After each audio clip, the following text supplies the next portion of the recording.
प्रवर जैन धर्म के आचार्य प्रवर है। सरसंघ चालक एक संघ के प्रमुख है और लक्ष्य की दृष्टि से देखें तो एक दृष्टि से लक्ष्य समान हो सकता है और वह इस बात के लिए कि दोनों हिंदुत्व की रक्षा के लिए साधना कर रहे हैं। इधर आगम में एक बात आई है हिंदुईवा, आत्मा का एक पर्यायवाची शब्द बताया या अभिवचन बताए, आत्मा को हिंदू कहा गया है। तो कुल मिलाकर के हिंदू के दो अर्थ हो जाते हैं, इधर आत्मा की रक्षा, इधर हिंदुत्व की रक्षा। तो दोनों का लक्ष्य मानो इस रूप में एक हो जाता है। तो आज पूज्य प्रवर की सन्निधि में सरसंघ चालक पहुंचे हैं, तो मैं कहना चाहूँगा आज के अवसर पर अपने विचार।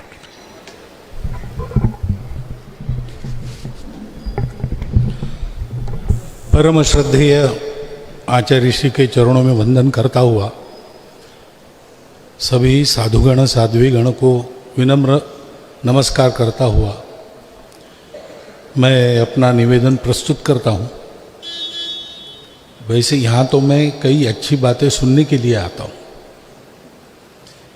क्योंकि इधर अध्यात्म का काम है, उधर भौतिक जगत का काम है। ऐसा माना जाए तो भी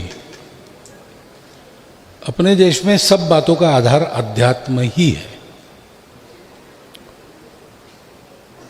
तो हमारे यहाँ मिलकर सबने चलना, सबकी मिलकर उन्नति होना, एक दूसरे में दूरी द्वेष शत्रुता पैदा नहीं होना, एक दूसरे के साथ आत्मीयता का भाव रखते हुए एक दूसरे को सहायता करते हुए आगे बढ़ना, ये जो काम है वो धर्म का काम कहा गया है। और उस धर्म का श्रीमद् भागवत में चतुष्पाद रूप 4 पाद उसके बताए गए। पहला है सत्य। तो सारी बात सत्य के आधार पर ही होती है। जो है उसके साथ जो चलता है वो चलता है, जो है उसके मुख मोड़ कर जो नहीं है उसके पीछे दौड़ने वाला ठोकर खाता है। ये तो समझ में आने वाली बात है। और इसलिए हमारे भारतवर्ष में सत्य का अन्वेषण हुआ है और सत्य का अन्वेषण करने के बाद ये पाया गया है, जैसा हमारे यहाँ एक शब्द आया अभी, अनेकांतवाद, कि सत्य का दर्शन तो मैं कर रहा हूं लेकिन मेरी आंखों से कर रहा हूं और मैं जिस तरफ हूं उधर से देख रहा हूं। तो मैं जो देख रहा हूं वही सही है, बाकी गलत है, ऐसा नहीं हो सकता। तो जितने सारे देख रहे उन सबका देखना और उसका प्रत्यक्ष होना, इसका जो कुल मिलाकर आता है कुछ स्वरूप, वो सत्य है। वो मैं अकेला नहीं जान सकता। इसलिए इधर सनातन परंपरा में एकम सद्विप्राह बहुधा वदन्ति ऐसा कहा है। लेकिन बात है कि वो पहला चरण है और उसके आधार पर बाकी सब है। अहिंसा भी हमारे यहाँ सभी हमारे भारत के सब पंथ संप्रदायों में ये कहा गया है। क्यों? इसलिए कि सत्य अगर ये है कि हम सब एक दूसरे के शत्रु नहीं है, हमको अगर अपना नाता वर्णन करना है तो हम भाई है एक प्रकार से। कहीं पर माना गया है एक ही है, कहीं पर माना गया है एक दूसरे के है। और इसलिए हमारा रिश्ता शत्रुता का नहीं हो सकता, मित्रता बंधुता का ही हो सकता है। तो मित्रों बंधु में व्यवहार कैसा चाहिए? अहिंसा का ही व्यवहार चाहिए, नहीं तो वो मित्रता रहती ही नहीं। वो निंदक और चापलूस, इनकी बात अलग है। निंदक को तो निंदा ही करनी है, चापलूस को झूठा ही बोलना है। लेकिन जो सही देखता है वो तो यही देखता है कि अगर हम बंधु और मित्र हैं तो हमको अहिंसा से ही रहना है। और इसलिए दूसरा चरण करुणा बताया गया, क्योंकि अहिंसा ये संवेदना से निकलती है। मैं किसी को कष्ट न दूं, क्यों? जो मेरे लिए अच्छा है वही दूसरों के लिए भी अच्छा है।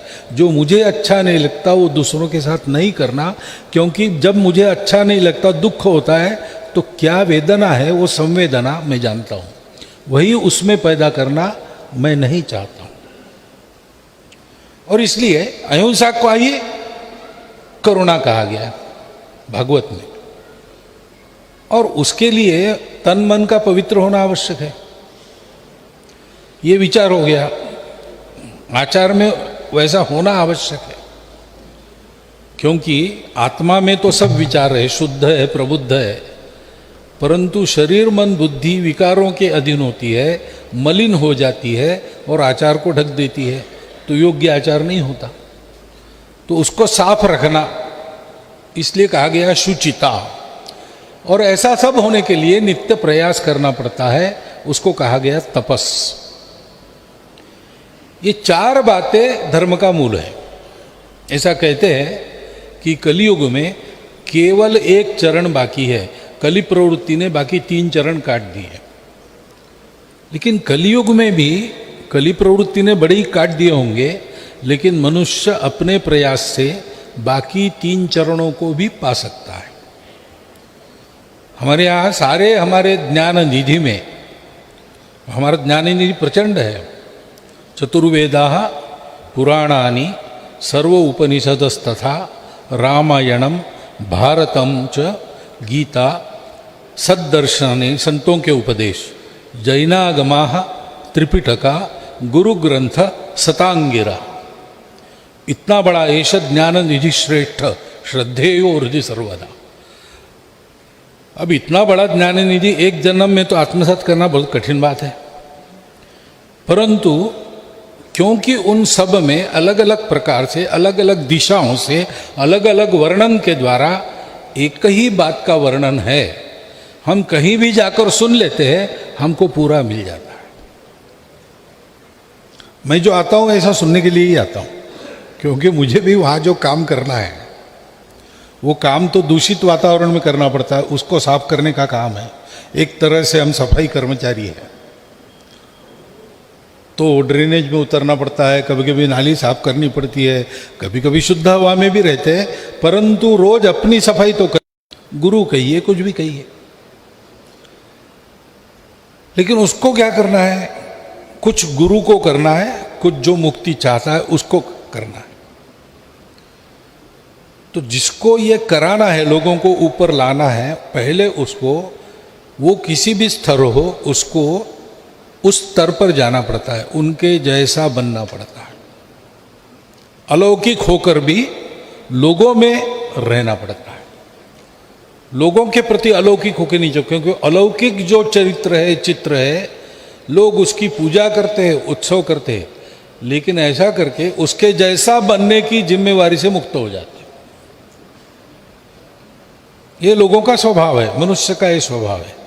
वो बहुत अच्छा है, सुंदर है, भव्य है, दिव्य है, लेकिन बहुत दूर है, मेरे बस की बात नहीं वहाँ तक जाना। तो मैं उसका तो जय जयकार करूँगा, जयंती पुण्यतिथि पूजा उत्सव सब करूँगा, मैं जहाँ है वहीं रहूँगा, अपना काम नहीं हो। लेकिन वो अच्छा है, तो फिर वो अच्छाई तक का जो रास्ता है, जो बड़ा कंटका किरण लगता है, मेरे जैसा कोई अगर 2 कदम आगे जा रहा है तो मैं उसका हाथ पकड़ के, वो जाता है मेरे जैसा ही है, तो 2 कदम तो मैं भी जा सकता हूं। तो गुरु को 2 कदम आगे उस रास्ते पर अपने शिष्य के निकट रहना पड़ता है। ये विशेषता है। हम सनातनी परंपरा में कहते गुरु गोविंद दोनों खड़े, काके लागू पाए। और गुरु के क्योंकि गुरु का सामर्थ्य है, गोविंदों के सामने खड़ा रखता है। इतने सामर्थ्यवान गुरु है, लेकिन वो जब अपना काम करते हैं तो वो शिष्य के निकट, शिष्य को लगता है थोड़ा ही आगे है, उतना आगे जाके देखता है तो उसको ध्यान में आता है और थोड़ा आगे है। थोड़ा थोड़ा थोड़ा करके गुरु शिष्य को कितना आगे ले जाता है। ये शिक्षा देने की कला है। जिसको सिखाना है उसके स्तर पर आकर वो समझे, ऐसा उसका आगे बढ़ने का उत्साह कायम रहे, इतना आगे रहना। और शिष्य को यह करना पड़ता है कि गुरु ने अगर हाथ बढ़ाया तो मैं भी थोड़ा अपने पंजों पर ऊंचा खड़ा हूं, एड़िया उठाऊं तो मैं हाथ पकड़ सकूं। ऐसा जो आलसी है जो कहता है कि गंगा अगर पवित्र है तो मैं बिस्तर पर लेटा हूं, मेरे पास आके मुझे पवित्र करे, तो गंगा कभी आकर पवित्र नहीं करती। एक ही बार हमने गंगा यात्रा निकाली थी, सारे देश में गंगा का जल लेके गए थे, लेकिन उसमें भी जिन लोगों ने अपने घर के बाहर रास्ते तक आने का कष्ट किया उन्हीं को मिला, बिस्तर पर गंगा नहीं मिलती। तो शिष्य को भी प्रयास करना पड़ता है। प्रयास का उत्साह जागृत रहता है जब वो देखता है कि हाँ ये हो सकता है, ऐसा हुआ है, मेरे साथ अन्य लोग भी कर रहे हैं। यानी महापुरुष हो गए, महापुरुष बनने वाले आगे आगे बढ़ रहे हैं, और मेरी पीढ़ी तक मेरे जैसे लोग प्रयास करके आगे बढ़ रहे हैं। वहां तक जब पहुंचेंगे, लेकिन आगे तो बढ़ रहे हैं, ये उसको दिखना चाहिए। इसलिए हमारे समूह में भी एक वातावरण रखना पड़ता है अच्छाई का, और ये काम जहां होता है वहां ये सारी बातें बढ़ती है। तो मैंने कई बार बताया भी है और आप भी जानते हैं। अभी मैं यहाँ बैठा सुन रहा था, दोनों प्रवचनों में मैंने सोचा कि मैं संघ का विचार और संघ की कार्य पद्धति ही सुन रहा हूं, तो इतनी समानता है। अब हमारे पास आध्यात्मिक अनुभूति वाले सब लोग हैं ऐसा नहीं है, इसी प्रकार सब काम करते हैं, लेकिन जितना वो आगे बढ़े अध्यात्म के बारे में उतना ही बोलते हैं हम संघ में, उससे ज़्यादा नहीं बोलते। हम बाकी सद्गुणों को बताते हैं, जैसे काम क्रोध से दूर रहो, तो आध्यात्मिक बात है ही, और अध्यात्म के बिना वो हो भी नहीं सकता पूरा, लेकिन एक मात्रा तक संयम तो रख ही सकता है आदमी। दूसरों के मन की चिंता करो, दूसरों को अपना कष्ट नहीं देना चाहिए, अपने कारण दूसरों को कष्ट नहीं मिलना चाहिए, ये तो कर ही सकता है आदमी। तो ये जो आचार है वो बनता कैसे है? छोटी छोटी बातें हम 2 कदम आगे की बताते हैं और आदत करवाते हैं। एक अंग्रेजी में एक वाक्यों का क्रम है, 4 वाक्यों का, reap an action, so an action, reap a habit. एक कृति बो, वो बार बार करते तो एक आदत काटो, जैसे बीज बोते हैं आदत काटते हैं। तो so an action reap a habit, so a habit reap a nature. आदत पक्की बन जाती हो तो स्वभाव का अंग बनने लगती है, और जब वो स्वभाव में आ जाती है तो so a nature reap a character, वो अपना शील बन जाती है। तो ये कैरेक्टर बनाना, राष्ट्रीय और व्यक्तिगत चारित्र्य बनाना, इसके लिए छोटी छोटी बातों की आदत कराना। आदत करने का काम कष्टकर है, तो आनंद का वातावरण रखना, सरल कार्यक्रमों के द्वारा आनंद कराना, उसकी आदत कराना, आत्मीयता का वातावरण रखना, तो आदमी उस पथ पर जाने अनजाने बढ़ते रहता है, और जब समझने की उसकी पात्रता आती है तब वो जानता है कि मैंने जो किया है वो क्या है और आगे जो करना है वो क्या है। ऐसा ये काम अपना चलता है। और उसके लिए और एक बात आवश्यक है, बीज बो, ऐसे ही कहावत है ना, सो ए हैबिट। तो बोने के लिए बीज चाहिए, पहली बात।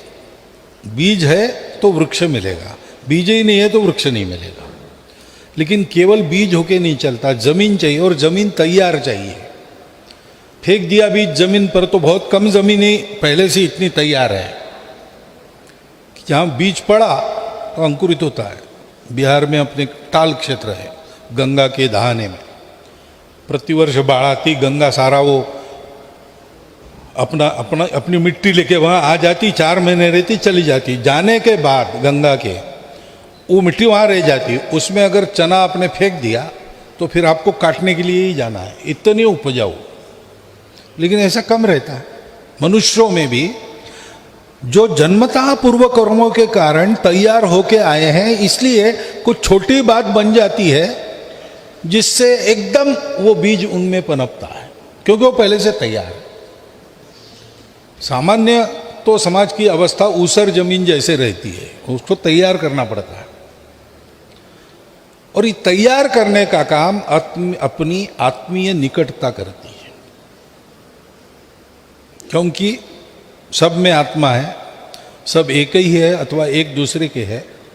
तो हम सबको देखते हैं तो अपनत्व की दृष्टि से, कुछ उनके बारे में करते हैं तो उनके कल्याण की दृष्टि से, कुछ उनको सुनाते हैं तो उनका हित हो ऐसा ही सुनाते हैं। ऐसा जब व्यवहार रहता है तो मनुष्य उस आदमी का कहा हुआ करने की प्रवृत्ति, माता का सुना उस बालक ने, माता कोई बड़ी तत्वज्ञ रही होगी वगैरह ऐसा नहीं, लेकिन माता की जो ममता है तो पुत्र सदा उसका अंकित रहता है। और इसलिए माता ने कहा झूठ बोलना पाप है, इसका मतलब झूठ बोलना पाप है। कोई सबूत की आवश्यकता नहीं, तर्क की आवश्यकता नहीं, किस ग्रंथ में हो बताओ, कोई जरूर नहीं। हमारी माँ ने कहा है, अपने आदमी ने कहा है। आप्त वचन प्रमाण, ऐसा एक प्रमाण का प्रकार भी है। जब मनुष्य की क्षमता नहीं थी प्रत्यक्ष देखने की या तर्क से अनुमान तक आने की या देखने वाले बातों से अनुमान लगाने की, तो आखिरी बताया आप्त वचन, जो अपना है उसका कोई अपना स्वार्थ नहीं है, उसका वचन प्रमाण है। इसलिए संत वचनों पर शंका करने का कारण नहीं होता, क्योंकि संतों को कुछ नहीं चाहिए, अनिकेत है, वो स्थिरमति है, उनको निंदा स्तुति से कोई फर्क नहीं पड़ता और उनको संतुष्ट करने के लिए कुछ नहीं करना, छोटी सी बात से संतुष्ट हो जाते। उनका अपना कोई स्वार्थ नहीं रहता, सबके प्रति प्रेम रहता है। वो अगर कहते हैं तो वो सही होगा, नहीं तो वो हमको नहीं कहते। ऐसा संबंध बन जाता है तो जमीन तैयार होती है। वहां फिर आप बोलकर अपनी कृति को उदाहरण स्वरूप उसके सामने रखकर अथवा श्रवण के द्वारा कुछ बीज डाल देते हैं तो वो जरूर अंकुरित होता है और बड़ा होता है। ये जो मनुष्यों को संस्कार देने का शास्त्र आज करने की बहुत जरूरत है। महाराज जी ने बिल्कुल ठीक कहा। सर्वत्र दुनिया में पहली समस्या कौन सी है? संस्कार लोग हैं। बाहर के बहुत है, मैंने बाहर की बातों का उल्लेख किया जाए तो लंबी सूची है, लेकिन मैं कहूँ कि भद्दी आदतें डालने वाले वीडियो से लेकर तो तालिबान तक सभी संकट है, सबको है, सभी चिंतित है। लेकिन अगर मैं इतना पक्का हूं कि मेरा कुछ नहीं बिगाड़ सकते तो मुझे चिंता करने की आवश्यकता नहीं। डरना इसलिए पड़ता है कि हम मजबूत नहीं हैं, इसलिए हम इस दृष्टि से सबल बन जाए। इसका मतलब है प्रत्येक घर में ये संस्कार हो, और वो हम अभी से शुरू कर सकते हैं। यहाँ जो गृहस्थ बैठे हैं अभी से शुरू कर सकते। क्या करना है? अपने घर में सदाचार का वातावरण रखना है। घर के बड़े लोगों का उदाहरण चाहिए, उनके उदाहरण गलत नहीं होने चाहिए। बच्चों को जो है वैसा है ऐसा बताना चाहिए, जो सही है वो बताना चाहिए, जो सही है वो करना चाहिए, और प्रेम से उनको समझाना चाहिए। अच्छा पढ़ना, अच्छा सुनना, अच्छा चिंतन करना, इसमें उनको लगाना चाहिए। सप्ताह में एक बार अगर अपने घर में सबके साथ हम बैठे, श्रद्धानुसार भजन भोजन किया और एक 2-3 घंटा चर्चा की और इन बातों की चर्चा की, तो घर के बच्चों में भी वो सत्प्रवृत्ति आ जाएगी। बाहर कितना भी बिगाड़ने वाला वातावरण रहे वो उसके अधीन नहीं होंगे। बच्चे की प्रवृत्ति 3 साल तक तैयार हो जाती है, आयु के 6 साल तक पक्की हो जाती है, और आगे 12वें साल तक वो अपने माता पिता के कहे पर श्रद्धा रखकर निश्चित रूप से चलता है। उन 12 वर्षों में उसकी तैयारी ठीक करो। बाद में जिसको अंग्रेजी में टीन एज कहते हो और तारुण्य में उसका अधपतन नहीं होगा, क्योंकि उसमें विवेक रहेगा। ये दिखता बहुत अच्छा है, आकर्षक भी है, लेकिन अच्छा नहीं है। वो दिखता उतना अच्छा नहीं होगा, रूखा सूखा होगा, लेकिन यही मेरे लिए हितकर है। यत्तदग्रे विषमिव परिणामे सुखोपमम तत्सुखम सात्विकम प्रोक्तम। तो सुख की ओर सब भागते हैं, लेकिन सात्विक सुख कौन सा है ये पहचानने का विवेक उसका तैयार हो जाता है, फिर वो नहीं बिगड़ता। तो आपने कुछ संकेत किया, मैं क्या बोलूं उस पर मैं बोला हूं। उपदेश करने का मेरा भाव नहीं है। आप सबसे जो सुना है वो मेरे शब्दों में प्रक्रिया करके मैं आपके सामने रखता हूँ। आपने सुना, मैं कृतज्ञ हूँ। बहुत बहुत धन्यवाद। भी बढ़ती रहे।